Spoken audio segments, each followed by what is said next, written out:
क्या नाम हुआ सर आपका? अंशु कुमार। क्या लगता है आपको यूपी में नेम प्लेट लगाने वाला फैसला किस हद तक सही है? बिल्कुल एकदम 100% सही है 100%। क्यों सही है? मैम आज जो पाथ में जा रहे हैं तो हमारे को पता होना चाहिए किसकी दुकान है, कौन खाना बना रहा है, कौन क्या कर रहा है उसमें। और एक्चुअल में ये डिसीजन लेना क्यों पड़ा? वडोदरा में समोसे में बीफ बेचा जाता था, पकड़ा गया, FIR हुआ, 8 लोग गिरफ्तार हुए हैं। कोई अभी 1-2 दिन की वीडियो है पटियाला में, पंजाब पटियाला में, वहाँ पे एक वीडियो आया जिसमें रोटी पे इंसान थूक रहा है, फिर उसकी पिटाई हुई और जो भी FIR हुआ, जो भी हुआ। तो ये सब देख के अगर आज कांवड़िया लोग जो जल चढ़ाते हैं, ये सब करते हैं, अगर वो ये सब खाना खाएं, वो सब जल पिएं, तो ये चीज़ तो उनके लिए गलत है ना, वो तो अशुद्ध हो जाएंगे। आप एक बात बताइए सर, फ्रूट्स के अंदर कौन बीफ मिलाएगा? फ्रूट्स में या जूस वगैरह में, इन सब में बीफ कहाँ से मिलाएगा? मैम फ्रूट में बीफ और ये सब कोई नहीं मिलाएगा, मगर फ्रूट में हम देखते हैं वीडियो आती है कि नाले के पानी से सेब को धोया जा रहा है, काट के उसमें पेटी में रख दिया जा रहा है मुंह से। तो मैम ये सब खाना तो कोई नहीं खाएगा ना। सर ऐसे गंदे पानी से धोने वाले कई केसेस सालों से चलते आ रहे हैं और हमने देखा है कई हिंदू भी ऐसा करते थे। मैम कोई भी करे, यही तो फरमान है ना, चाहे वो हिंदू हो, चाहे मुस्लिम हो, चाहे वो सिख हो, ईसाई, ये सबके लिए, किसी एक समुदाय के लिए नहीं है। अगर वो हिंदू के लिए भी है, अगर वो कोई हिंदू भी कर रहा है ये चीज़, तो वो गलत कर रहा है। कोई भी हो, चाहे हिंदू हो चाहे मुस्लिम हो, उससे मतलब नहीं है, कोई भी कर रहा है वो गलत है। प्रॉब्लम इसमें कुछ भी नहीं है, प्रॉब्लम है कि मानसिकता। सर यही फैसला ताजियों पे क्यों नहीं लिया गया और रमज़ान के टाइम पे क्यों नहीं लिया गया? रमज़ान में मैम वो तो खुद खाते हैं उस समय, तो इसमें लेने का क्या जरूरत था? नहीं, वो अपने इफ्तारी के लिए जो फ्रूट्स वगैरह खरीदते हैं उन सब के लिए उस टाइम पे भी तो लगाना चाहिए था कि हर किसी को अपने दुकान पे नेम प्लेट लगाना पड़ेगा, ताकि वो भी ये सोच सके कि हम हिंदू से खरीद रहे हैं या मुसलमान से खरीद रहे हैं। प्रॉब्लम ये है मैम कि कभी हिंदू ये सब काम नहीं करेगा, बिल्कुल नहीं करेगा।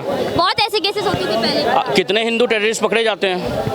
बात टेररिस्ट की नहीं है, बात है झूठा खिलाने की या गंदे पानी से साफ करके। आप ही के बात पे एक एग्जांपल दे रहा हूँ ना, आप ही के बात पे मैं एक एग्जांपल दे रहा हूँ। ये देखिए, कभी एक हिंदू ये सब कभी करेगा ही नहीं, ये सब कभी पाप नहीं लेगा।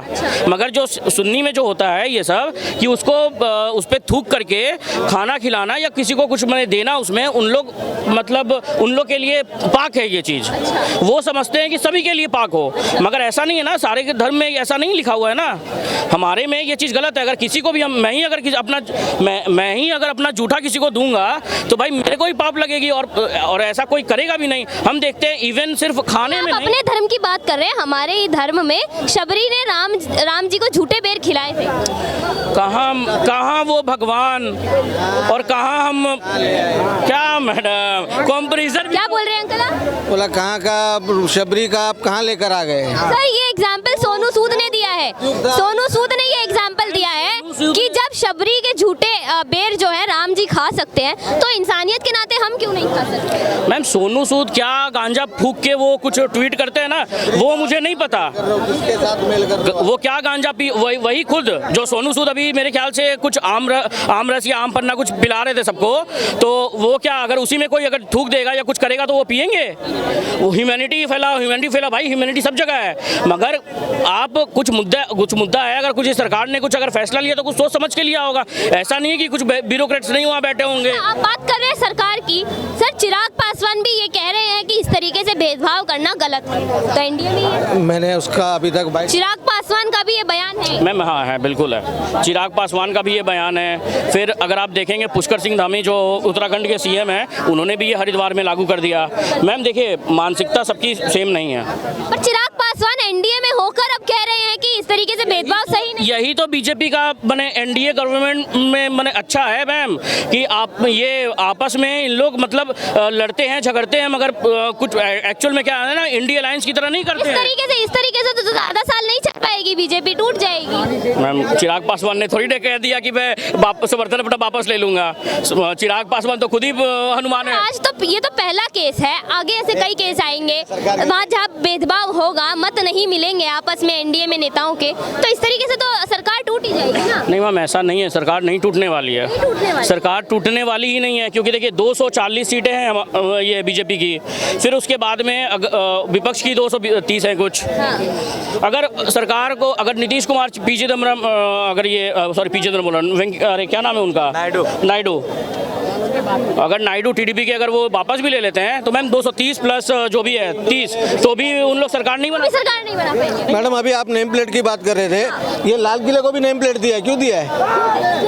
क्यों? पहचान है वो मैम, यही बस वही है, पहचान के लिए। नेम प्लेट नहीं होना चाहिए, धर्म की राजनीति को आगे बढ़ाने वाली बात है भाई। नेम प्लेट से क्या फायदा हो जाए? फूड प्रेफरेंस की बात करो, शाकाहारी है, मांसाहारी है या फिर वो है, तो इसमें हिंदू मुसलमान करने की क्या जरूरत है? हिंदू मुसलमान क्यों? हिंदू मुसलमान नहीं होना चाहिए। नहीं हो रहा है तो नेम प्लेट पे इस तरीके से कि मुसलमान भी नाम लिखेंगे, हिंदू भी नाम लिखेंगे, ये भेदभाव नहीं है। मैं वापस बोल रहा हूँ, इस तरीके से कि नेम प्लेट पे हिंदू भी नाम लिखेंगे, मुसलमान भी नाम लिखेंगे, ये तो नाम से ही पता चल जाएगा कि कौन हिंदू है कौन मुसलमान। फिर ये धर्म की राजनीति नहीं मैडम होगी। जिसको जहाँ खाना है उसके ऊपर, उसके विवेक पर छोड़ दो। वही तो कह रहे हैं, उसके विवेक पर छोड़ दो ना, उसको कहाँ जाना है वो वहाँ खाएगा नेम प्लेट देख के। नेम प्लेट देख के खाएगा, यानी आप कहना चाह रहे हैं कि संदेश यही दिया जा रहा है कि हिंदू सिर्फ हिंदू की दुकान से खाए। मैम देखिए, ऐसा कहीं पे भी नहीं, योगी जी ने ऐसा कुछ नहीं कहा है। और दूसरा चीज, ये जो बोल रहे हैं कि ये चीज गलत है, बेनिफिट क्या है? इनसे पूछो बेनिफिट क्या है? बेनिफिट क्या है? मैम ये एक धर्म के लिए तो है नहीं, ये एक भाई भाई भाई आप क्या करते हो? आप क्या करते हो? हाँ, जॉब करते हो ना? आईडी कार्ड में आपका नाम लिखा हुआ है या पड़ोसी का नाम लिखा हुआ है? एक बात बताओ, कोई नाम बताने से, हिंदू मुसलमान करने से बेनिफिट क्या? आप प्राथमिकता, एक मिनट, प्राथमिकता रखो। आप शुद्ध शाकाहारी है, मांसाहारी है या फिर जो है वैष्णो ढाबा है या क्या है, उसमें फूड प्रेफरेंस होनी चाहिए। धर्म का नाम लिखने से, क्योंकि नाम में आदमी मजहब ढूंढ लेता है, तो मजहब से क्यों आप पूछ रहे हैं? नाम में आदमी मजहब ढूंढ लेता है। मैं बताऊं, 1947 में पार्टीशन ऐसे ही लोगों की वजह से हुआ था। पहुंच गए सर, कहाँ मजहब, अरे नाम से मजहब, अरे मतलब कांवड़ियों के विवेक पे छोड़ दीजिए जनाब कि वो कहाँ खाएंगे कहाँ नहीं खाएंगे। अरे वो अगर वो लगा रहे हैं, आज अगर रोटी पे थूक दे रहे हैं, वो कांवड़िया खा लें, ये मान रही है। वो तो अपराध है, वो तो अपराध, जो भी करे अपराध है। पर ये जो है, ये कह रहे हैं कि सारा समुदाय ऐसे करता है। भैया एक बात बताइए, हाँ जो करता है कार्रवाई उसी पे होगी, सजा उसी को मिलेगी। अगर 100 में से 10% ऐसा कर रहे हैं तो सिर्फ 10%, मैं सिर्फ एग्जांपल दे रही हूँ, अगर 10% गलत कर रहे हैं तो सजा उन्हीं को मिलेगी, कार्रवाई उन्हीं पे होगी। बाकी 90% क्यों डर रहे हैं यदि गलत? ये एक आध अपवाद है जो इस तरह की कह रहे हैं ना, थूक दिया या ये कर दिया वो कर दिया। सुनो ना, मेरे अगर अपवाद हैं तो वही धर्म के क्यों निकल जाते हैं वो? ये सब फिर वही है, ये व्हाट्सएप यूनिवर्सिटी, सारी कहानियां वहाँ से आती है रोज। भाई व्हाट्सएप यूनिवर्सिटी, इंस्टाग्राम यूनिवर्सिटी। भैया आप सुन लोगे, मैं बताता हूँ भैया, नाम से किसी को दिक्कत नहीं होना चाहिए। और पिछले साल का जिस मुजफ्फरनगर की को लेकर विवाद चल रहा है, उसी मुजफ्फरनगर में कुछ ऐसी घटनाएं हुई जिसको लेकर कांवड़ियों ने हंगामा किया था। उसको देखते हुए ये नियम दिया गया है और ये बिल्कुल गलत नहीं है, ठीक है। अगर किसी को गलत लगता है, और धर्म, मैडम सुनिए, टोटल ये काम विपक्ष कर रहा है। क्यों कर रहा है? क्योंकि लोकसभा चुनाव में उसको सीटें अच्छी आ गई हैं, वो सोच रहा है उपचुनाव में भी इसको बुनाए और फिर 27 में बुनाए। उनका शुरू से काम क्या है कि लड़वाते रहो, अपना रोटी सेकते रहो, मजा खाते रहो। उनकी बेटी तो लंदन चली जाएगी पढ़ने, अखिलेश यादव खुद बाहर से पढ़ के आए हैं, स्विट्जरलैंड घूम के आए हैं। अब सुनो, उनको करना क्या है? अभी देश में माहौल खराब होगा, वो अपने परिवार को भेज देंगे बाहर, क्योंकि उनके पास विला है, उनके पास अच्छा। पहले बात तो सुन लो भैया, अगर वही लोग तो कर रहा है, राजनीति का अखाड़ा उत्तर प्रदेश को बनाया जा रहा है। ये सरासर संविधान के कानून के दायरे में बना हुआ है, नियम है और सब पे लागू होता है, किसी एक जाति, धर्म और मजहब के इंसान पे नहीं हो रहा। फिर भी इसको राजनीति का अखाड़ा इसलिए बनाया जा रहा है। नहीं बता पा रहे कोई कि इसका एक भी बेनिफिट बता भैया। एक बयान, बेनिफिट क्या है? जो हिंदू सावन में लहसुन प्याज नहीं खाता है, ठीक है, और आज मैं बताता हूँ 80% होटल ऐसे हैं जहाँ लहसुन प्याज पड़ता है सावन में। जो सुनो भैया, पहले बात सुनो, बेनिफिट बताता हूँ। अब जो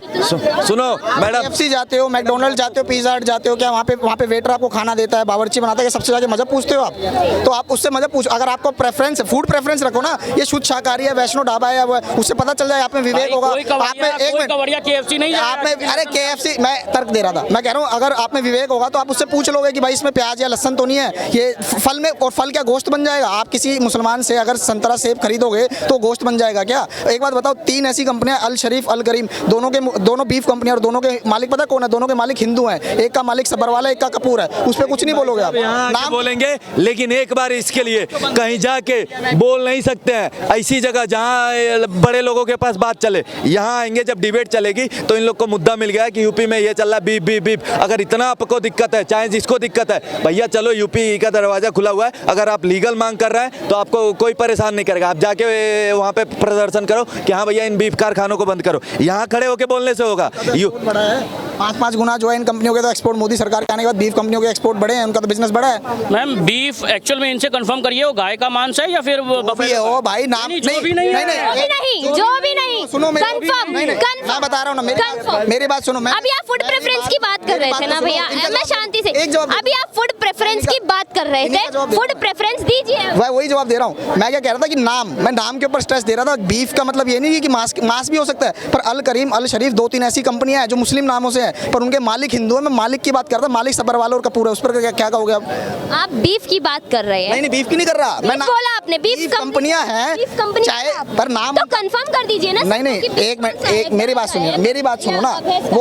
वो जो भी कंपनियां हैं उनका मालिक तो हिंदू है ना। सबरवाल उनका मालिक है, कपूर उसका मालिक है। कौन जर्मन शेफर्ड? जर्मन शेफर्ड का कौन जर्मन शेफर्ड? आपको नहीं पता? मुझे नहीं पता। अभी एक्चुअल में उसका एक ट्वीट आया था कि my wife is pregnant. German shepherd कब से ट्वीट करने लगा भैया? नाम बताइए। बताऊंगा मैडम, एक मिनट सबर रखिए। अभी उसका एक वीडियो आएगा, मैं भविष्यवाणी कर रहा हूँ, उसका एक वीडियो आएगा। उसकी बीवी प्रेग्नेंट है और अब आएगा उसका ये क्या कहते हैं, एक वीडियो आएगा एक प्रेग्नेंट लेडी के बारे में। ऐसा मत मोदी की साजिश। मजाक मैं क्यों करूंगा भाई? आप मेरे भाभी थोड़ी ना लगते हो। गंभीर मुद्दा है ये, मजाक के उसमें उड़ाने की बात नहीं है। ये जो है सारा जो राजनीति, धर्म की राजनीति है, हिंदू मुस्लिम धर्म की राजनीति बोल रहे हैं। अभी रामदेव बाबा का भी एक बयान आया, उन्होंने कहा कि जब रामदेव को अपना नाम बताने में दिक्कत नहीं है तो रहमान को अपना नाम बताने में क्यों दिक्कत? नाम बताने की बात नहीं है, उस नाम से बेनिफिट क्या होगा? ये जो पूरी कार्रवाई आप कर रहे हो आइडेंटिटी, ये बेनिफिट सर एक मिनट हाँ नहीं सर बेनिफिट की बात मेजॉरिटी में रह के हिंदू नहीं कर रहे, हमें कोई दिक्कत नहीं, मतलब मुझे नहीं, जो हिंदू है वो लोग बोल रहे हैं कि हमें कोई दिक्कत नहीं है अपना नाम बताने में, तो क्यों फिर? नहीं गलत है। चाहे देखिए दिक्कत किसी को भी नहीं है, दिक्कत होनी चाहिए। मतलब ये धर्म की हिंदू बॉयकॉट करेंगे उनको?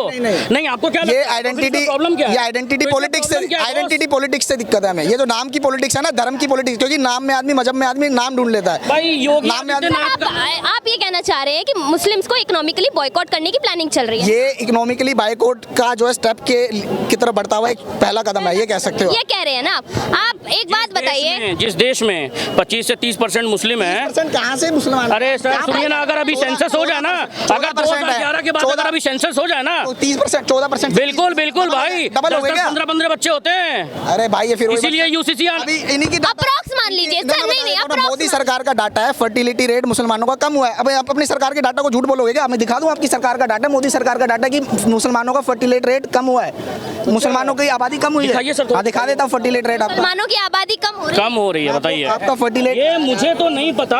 आप इतना बोल रहे हैं मुसलमानों की आबादी कम हो रही है, तो अभी 2 दिन पहले ही असम के मुख्यमंत्री, एक मिनट, असम के मुख्यमंत्री हेमंत बिस्वा शर्मा ने बोला कि असम में मुसलमानों की संख्या बढ़ रही है।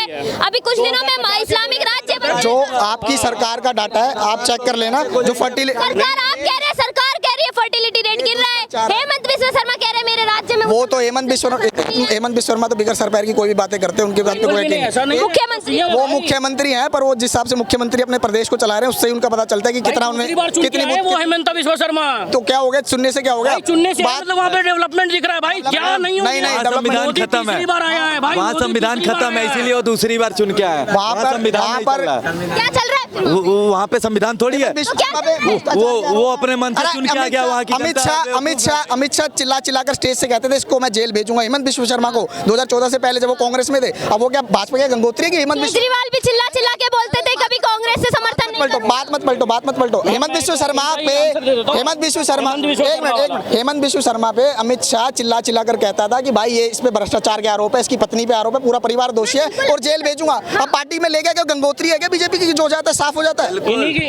बिल्कुल बीजेपी वो पार्टी है जो गंगा को भी साफ करने का मुहिम रखती है और देश में जितने भी पक्षियों के पास। एक चीज बताओ, सुनो मैडम एक बात सुन लो। भाई ने कहा ना सब भ्रष्टाचारी हैं, तो इसका मतलब जहाँ से वो आ रहे हैं वो भ्रष्टाचार का केंद्र है, वहाँ वो भ्रष्टाचार का केंद्र है, वहाँ से लोग आ रहे हैं, तब उनका शुद्धिकरण किया जा रहा है। आप सारे चोरों को, डकैतों को अपनी पार्टी में लेके साफ कर दो, ये तो बहुत अच्छी बात है। मैं यही बात आपसे कहना कर लेता हूँ, मैं डकैती डाल लेता हूँ और भाजपा ज्वाइन कर लूंगा, कल तो मैं साफ हो जाऊंगा ना। बहुत बढ़िया। मैं बताता हूँ, ये जो बोल रहे थे ना हिमंत बिश्वा शर्मा वाला बात, मैम बीजेपी ऐसी पार्टी है कि कोई भी अगर पार्टी में आता है तो उसके खिलाफ ना केस,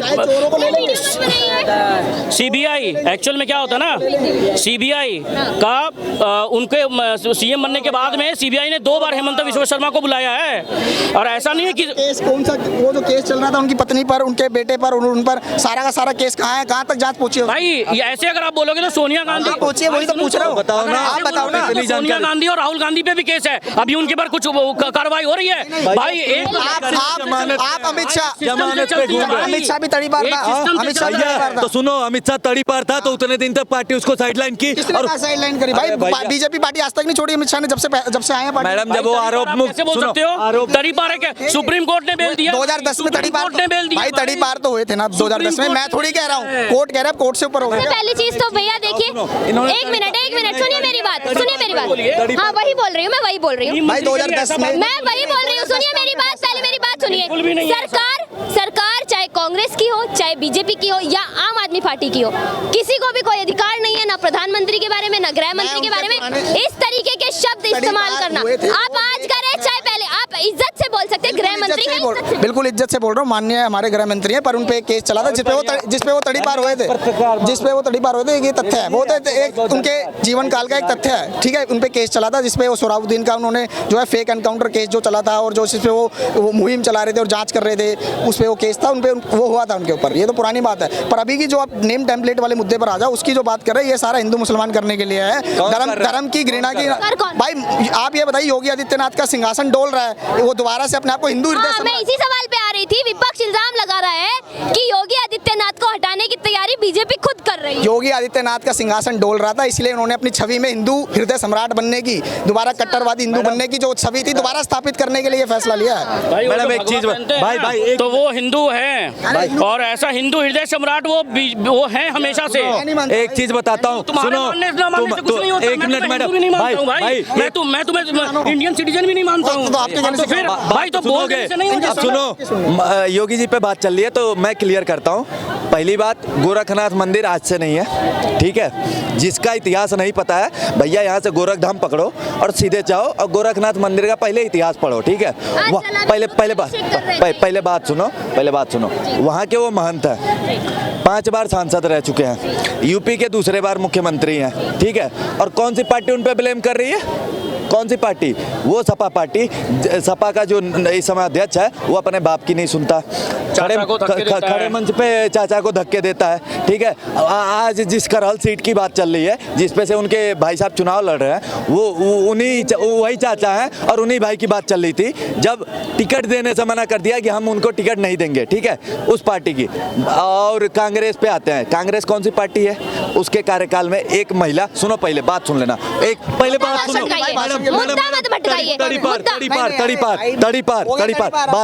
बात सुन लो, हाँ सुनाता हूँ भाई, सुनो पहले बात सुनो। तड़ीपार कह रहे तो इस हिसाब से तो इटली में एक बार डांसर थी, ठीक है, वो बाहर। पहले बात सुन लो भैया, हमारे बाप दादा व्हाट्सएप यूनिवर्सिटी से नहीं पढ़ते थे, ठीक है। 2014 से पहले इतना फोन नहीं चलता। प्रूफ दिखा दो, मान लो क्या, प्रूफ दिखाओ। किस बात की?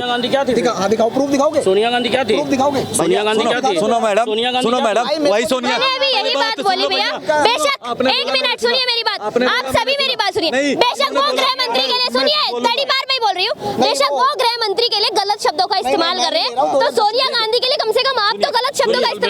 माफी चाहता हूँ माननीय पूर्व अध्यक्षा कांग्रेस, ठीक है, जो जिनके आते ही वो भी ऐसे, आप भी कैसे फंस जा रहे हैं? पहले बात सुनिए। माननीय अध्यक्षा पूर्व अध्यक्षा कांग्रेस, उनके देश में आते ही देश के एक प्रधानमंत्री की हत्या हुई, फिर उसके बाद उनके पुत्र की हत्या हुई। पहले बात सुन लो मैडम, पहले बात सुन लो। किसी पार्टी पे अगर आप आरोप लगा रहे हो तो पूरी तथ्यात्मक बात सुनो, और मैं 1 by 1 सब कुछ बता रहा हूँ। अच्छा, आपने एक मिनट, आपका सवाल था नेम प्लेट से क्या बेनिफिट्स है, आप नेम प्लेट के डिसएडवांटेजेस बता दीजिए। नेम ये जो है सारा हिंदू मुसलमान घृणा और सांप्रदायिकता की राजनीति। कब तक? रुकिए, सुनिए मेरी बात। योगी आदित्य, ये भाजपा सरकार की यही मंशा है कि लोगों को जो है धर्म की आइडेंटिटी पॉलिटिक्स में बांटना। जो साउथ अफ्रीका में अपार्थाइड हुआ था ना, जिसमें गोरे और कालों के लिए अलग जगह थी और अलग वो बांटना था, काले और गोलों, श्वेत और अश्वेत लोगों को, ऐसी अब जो है हिंदू मुसलमान करके 2024 में भारत की जो सरकार है वो ऐसा करना चाहती है। अगर अफ्रीका में, मेरा आपसे सवाल है, बीजेपी ने अपने किसी बयान में ये बोला है कि हम हिंदू मुस्लिम करना चाहते हैं इसलिए नेम प्लेट? सुनो, अगर भाई साहब बात कर रहे हैं ना, तो उठा के देख लें भारत में पिछले 10 साल में जितनी योजनाएं आई हैं, अगर उसमें सबसे ज्यादा अगर किसी अगर हुए तो कोई लाभान्वित है इसका जीतता जागता उपास के पंजन्य ने ये छापा है कि ये देखो, कोई मुसलमान हिंदू नाम रखकर दुकान नहीं चलाएगा, सभी दुकानदारों के आगे नाम लिखना होगा। और ये जो है मुसलमानों का जो मुसलमानों के को टारगेट करते हुए पूरा स्पष्ट लिखा है उन्होंने। तो योगी सरकार का वो है पंजन्य आरएसएस का जो मुखपत्र है, वो है आरएसएस का मुखपत्र है ना। क्या है, दिखाइए सबूत। आरएसएस का मुखपत्र नहीं है, ये नहीं पता आरएसएस का मुखपत्र, पंजन्य आरएसएस का मुखपत्र है 1947 से, उनके ऑफिशियल ट्विटर हैंडल पे है। क्या से दिखाओ, तो दिखा दो, ट्विटर हैंडल भी दिखा दूंगा। अभी फोन में ट्विटर नहीं है, पोस्ट बना के दिखाएं। अरे फोन में ट्विटर नहीं है भाई, ट्विटर पे सुनो मेरी बात, ट्विटर पे एक जगह भी ऐसा बयान नहीं दिया राष्ट्रीय स्वयंसेवक संघ, ट्विटर पे ठीक है। और रही चेक कर लो, ट्विटर में है ना, तो ट्विटर खोल के अभी 2 मिनट में दिखा दीजिए। ट्विटर नहीं है भाई, ये अभी ट्रेंडिंग टॉपिक है। ये अभी देश का ट्रेंडिंग टॉपिक है। This is the trending topic. Twitter पे है। मेरा आपसे ये सवाल है, दिखाइए। सर इतनी देर से एक ही सवाल किए जा रहे हैं कि नेम प्लेट का फायदा क्या है, फायदा क्या है, फायदा क्या है, आप बता दीजिए फायदा क्या है। अरे सबसे बड़ा फायदा है यार, नाम पता रहेगा, क्राइम करेगा, जेल में ठुसाएगा, तुरंत कार्रवाई होगा। जो नाम ही नहीं पता है कि वो कौन है क्या है, चाहे हिंदू हो या मुस्लिम, कोई हो भाई, डजंट मैटर। ये धर्म भाई देखिए, हमारे लिए कांवड़ यात्रा हमारे लिए धार्मिक है, हमारे लिए पूजनीय है, पवित्र ये है, क्या बोलते हैं उसको, पूजा। हाँ, महादेव का आराधना करते भाई, हम तो बहुत बड़े भक्त हैं, मार गांजा धुआं कर देते हैं। सुनिए, क्लियर बता रहे हैं पत्रकार महोदय, ना योगी जी ने कहीं पे अपने वक्तव्य में दिया है, ना संघ के किसी ट्विटर हैंडल से हुआ है। और सुनिए दूसरी चीज, अगर ये बोलेंगे ना संघ तो संघ से क्या रिश्ता है, अगर मैं बताने पे आऊंगा ना तो अब ये चले जाएंगे यहाँ संघ से रिश्ता है, तो ये मुझे ना बता। मेरा भाई मैं आपको जानता ही नहीं हूँ, आप कौन है? मेरा कोई संघ से रिश्ता अपने बारे में बता सकता हूँ, व्यक्ति अपने बारे में सबसे अच्छा बता सकता है, दूसरे के बारे में कैसे बताएगा? हाँ, ओपिनियन दे सकते हैं। जैसे सरकार की अभी नीति आई, योगी जी ने नीति निकाला कि भाई हर व्यक्ति, चाहे वो किसी भी धर्म, समुदाय, संप्रदाय, किसी भी जाति का हो, किसी भी वर्ण का हो, डजंट मैटर। अरे यार, एक सबसे बड़ा फायदा बता दिए, सबसे बड़ा फायदा, क्राइम करेगा माँ की आँख, जेल में जाएगा, लेने जाऊंगा मैं, क्राइम करेगा, जेल जाएगा। तो आप क्या चाहते हो कि किसी का थुका हुआ, ये फिर वो ये थुका हुआ और ये सब व्हाट्सएप यूनिवर्सिटी की बातें नहीं कर रहा हूँ, ये तो दूसरा पॉइंट हो गया ना, ये तो दूसरा पॉइंट बता दिए। ये हिंदू मुस्लिम एमनेस्टी फैलाने के लिए है, थुका हुआ बिरयानी करेगा तो भाई सीधा जेल जाएगा, नाम ही पता नहीं रहेगा। मेरा एक सवाल है भैया, आप भाईचारा आप बोल रहे हैं, भाई वैसे कैसे? सुनिए, यासीन मलिक को तो कांग्रेस को बहन तो जेल में भेजने में अम्मा और बहन क्या डैश हो गई, और ये क्रिमिनल पकड़ने की बात कर रहे हैं, जो खुला हुआ क्रिमिनल था उसको धर नहीं पा रहे हैं, और ये जो नाम छुपाया नाम में आदमी, मजहब में आदमी, आइडेंटिटी पॉलिटिक्स है। तो सर जब आधार बने थे तब आप उनका भी नहीं आधार सार्वजनिक नहीं होते, और ये किस नियम का? अरे भाई एक मिनट, आधार सार्वजनिक नहीं होते हैं ना, सुनो, और ये जिस नियम के विरुद्ध जा रहे हैं ना, 2016 में कांग्रेस लाई थी, 2016 में ये नियम कांग्रेस ही लाई थी, भूल रहे हैं? 16 में कांग्रेस नहीं कोई भी लाई हो, कोई भी लाई, मैं तो भूल गया भाई, माय मिस्टेक, मैं कैमरे पे कह रहा हूँ, फ्लो में मैं गलती बोल दिया। डेट 2006, कोई भी लाई, भाई मैं कर रहा हूँ एक्सेप्ट, कोई भी लाई गलत है, कोई भी लाई, चाहे वो कांग्रेस लाई थी, चाहे समाजवादी हो, लाई थी, उस टाइम विरोध क्यों नहीं? बिल्कुल मैं होता तो उस टाइम पे विरोध उस टाइम भी करता, मैं छोटा था यार, 6 साल का था, कैसे करता, पागल हो गया यार। 12 लाख से ज्यादा कमाता है, और उसने अगर नहीं लगाया है, ये जानते हैं क्यों अपना आइडेंटिटी छुपाते हैं? सबसे बड़ा रीजन बताएं, टैक्स ना भरना पड़े इन साले भड़ों को, और वो टैक्स टैक्स बचाते हैं, इसलिए आम जनता के ऊपर महंगाई बढ़ती है। मैडम आप इसी तरह की डिबेट कराओगे कि नाम से टैक्स देना है यार, मैं तो बता रहा हूँ, मैं तो बता रहा हूँ। फल वाला कौन सा टैक्स देगा भाई? 5 लाख तक टैक्स मैं एक दुकान चला रहा हूँ, 5 लाख मैं तक ठेला चलाऊं, लेडी लगाने के लिए भी परमिशन लेना पड़ता है FCI से जाके, पता है ना कि वो फूड बेच रहा है भाई, फूड बेच रहा है, उसे परमिशन लेना चाहिए ना सरकार से। सुनो भाई, सुनो, उसको अपने नाम से ना, उसके अपने नाम से ना, लेकिन माँ की आँख ये टैक्स बचाने के कारण दूसरे के नाम पे चलाते हैं जाके। मैं अभी जगह दिखा दूं, फल वाला 5 लाख कमाता है क्या साल का? फल वाला कहाँ से टैक्स देगा यार? 5 लाख डॉट नहीं लिखा रहा है। कितना एगो रोड पे भीख मांगने वाला ना, महीना का इनसे अच्छा पैसा अभी कमाता है। अभी कुछ साल पहले बारिश के टाइम पे जब टमाटर, सुनिए मेरी बात, सुनिए मेरी बात, अभी कुछ साल पहले जब मेरी बात सुन लीजिए पहले, अरे मेरी बात सुनिए, अभी कुछ साल पहले, शायद पिछली साल की बात है, जब टमाटर के रेट बारिश के टाइम पे ज्यादा हुए थे, ये टमाटर बेचने वाले करोड़पति बने बैठे। हाँ वो एक बार नींबू का भी रेट हाई, चलिए नींबू और इसके चर्चा नहीं सुने, पकोड़े बेचते हैं उस टाइम पे पता है क्या मोदी जी ने कहा था ना पकोड़े बेचो, अब सब टमाटर बेचो है ना। मोदी जी प्रधानमंत्री बन गए चाय बेचते बेचते, क्या पता किसी देश का युवा पकोड़े बेचते बेचते मुख्यमंत्री बन जाए, गवर्नर बन जाए, IAS बन जाए, IPS बन जाए। भाई बजाओ, ताली बजाओ यार। मोदी जी चाय बेचते बेचते PM बन गए, तो हो सकता है हम भी टमाटर बेचते बेचते करोड़पति बन जाए।